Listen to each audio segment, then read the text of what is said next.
Hey everyone, and welcome back to my channel. Today I have a really fun video for you. This is going on with my Quilting 101 series, and today we're going to talk about some of the features that you're going to want to look for a quilting sewing machine for either yourself, or I also have some beginning quilting sewing machine options as well. So I'm going to show you my machine. I have a Juki G-210 Excite machine. I absolutely love it. I've only had it for about a year and a half, but I've done all of my piecing, straight line quilting, free motion quilting, everything that I have done that you've seen on my Instagram has been done on that machine.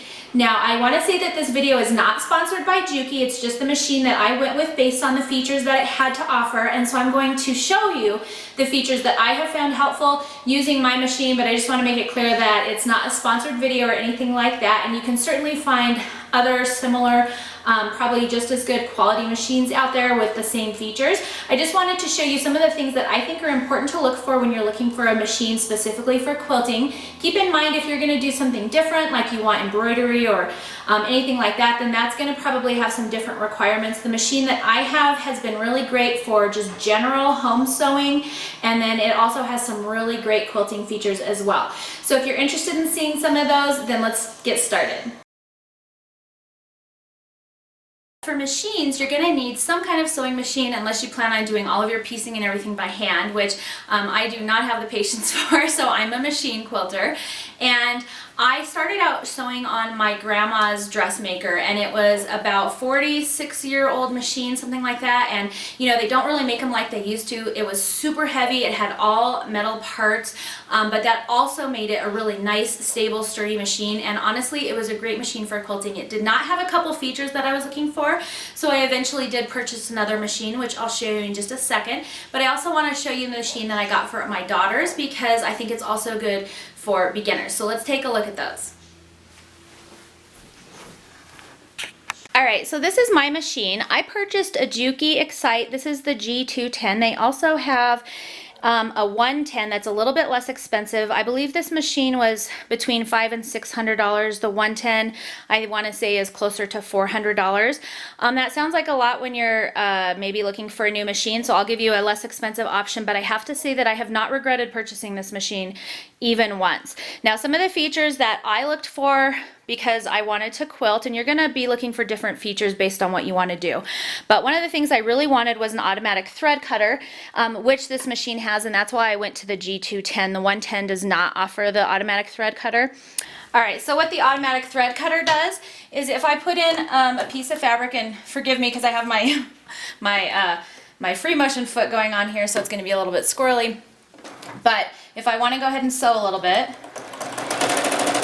sew a circle or whatever, and then when I'm done I just press my scissors, it cuts my thread, and I can just pull it out and there's no waste of my bobbin thread or my top thread. So that's a really nice feature. It's obviously not a must-have, but I have to say that I use it all the time.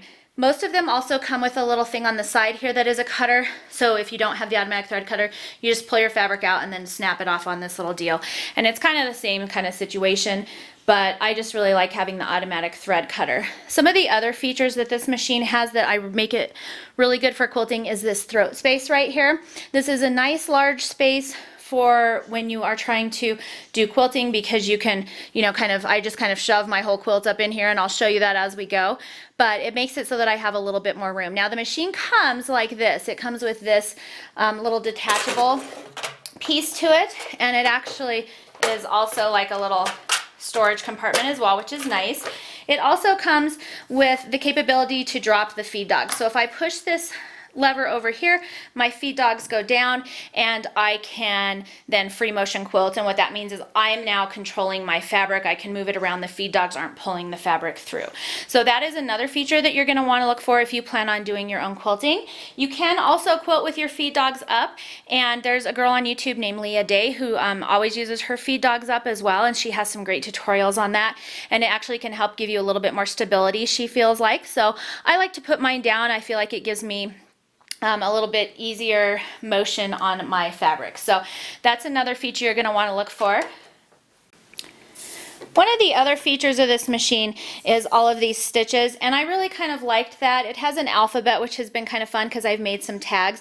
These are just niceties. You really honestly don't need this. If you're going to be doing mostly quilting, the main stitch that you're going to want to probably look for is just a really good solid straight stitch. I use that probably 99% of the time. The only time I've ever really used any of these other stitches is the wavy stitch over here, because you can kind of set it really wide, and then you can do like a nice straight line stitching, but it looks like waves, and so that's kind of a nice feature. Like I said, I do like having the alphabet. That's nice. So one other reason that I like this machine is this little stitch right here, number 38, is a hand stitch look. And so if you put in, they have this clear acrylic, now this is like a polyester thread, not acrylic, sorry, clear thread. It's called invisible thread. And if you put this in your top thread and then put a colored thread in your bobbin thread and do stitching using that, it actually pulls up the bobbin thread to the top and makes a stitch, and then does several small stitches with this clear, and so you can't see it. So it looks like you've hand stitched your quilt, which is kind of a fun feature on this. Another feature that I ended up purchasing for this machine is at a later date is this So Steady clear acrylic table, and it just, you buy them and tell them what kind of machine you have, and they just fit it to your machine so that it fits right on there. And what this does is it gives you a nice big surface to work on. So unless you don't have like a sewing table where your machine is sunk down or whatever, this is a great option. These are a little bit expensive. I believe this one ran about $80 some. So, but what that is when you start quilting your fabric, and I just keep this on all the time now, even when I'm piecing, unless I go and sew somewhere else.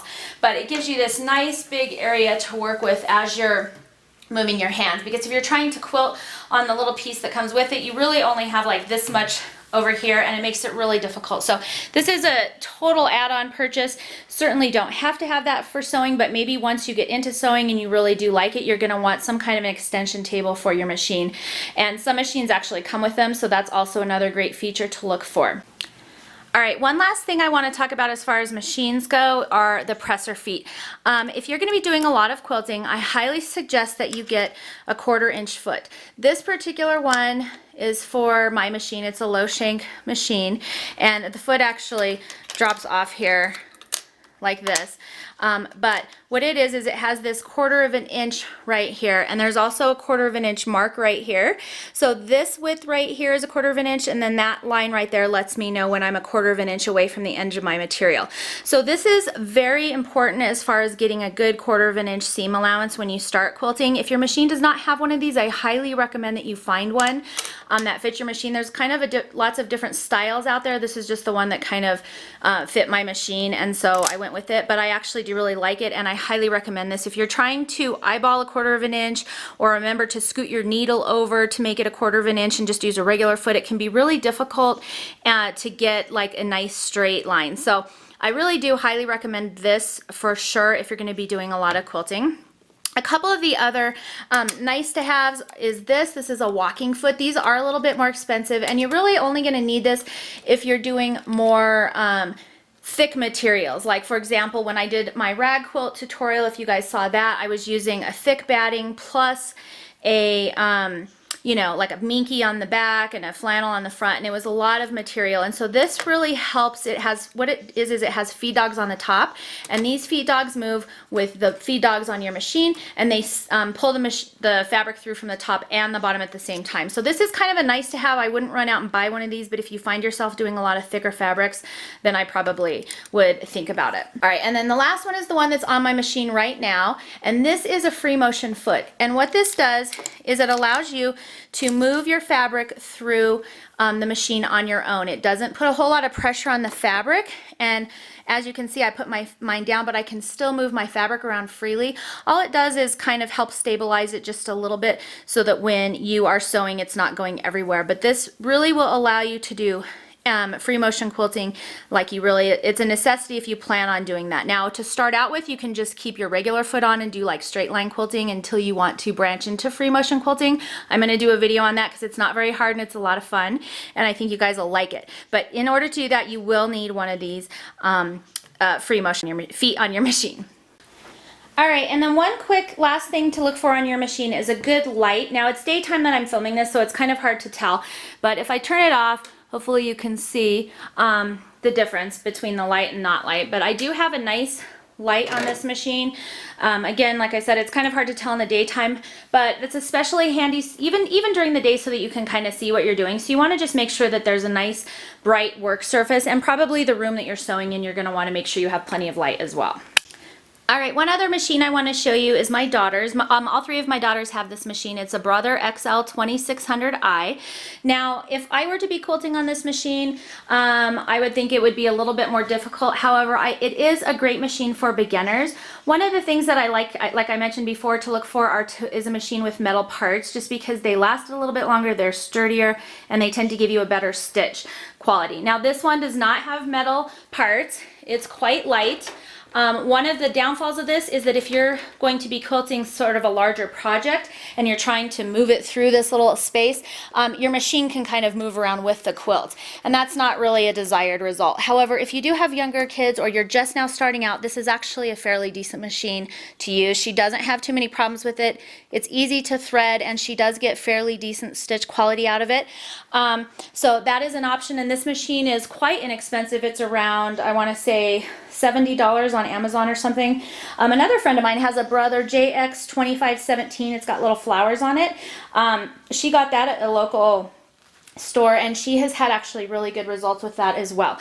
So I have a list of some of my top machines for beginning quilting and sewing on my website, so I will link that below because it goes into a lot more detail. I just wanted to show you that there are some other options out there. However, if you do plan to quilt, honestly, I would go with the more I would spend more money now than buy a really cheap machine and then have to just replace it because it's not working for you.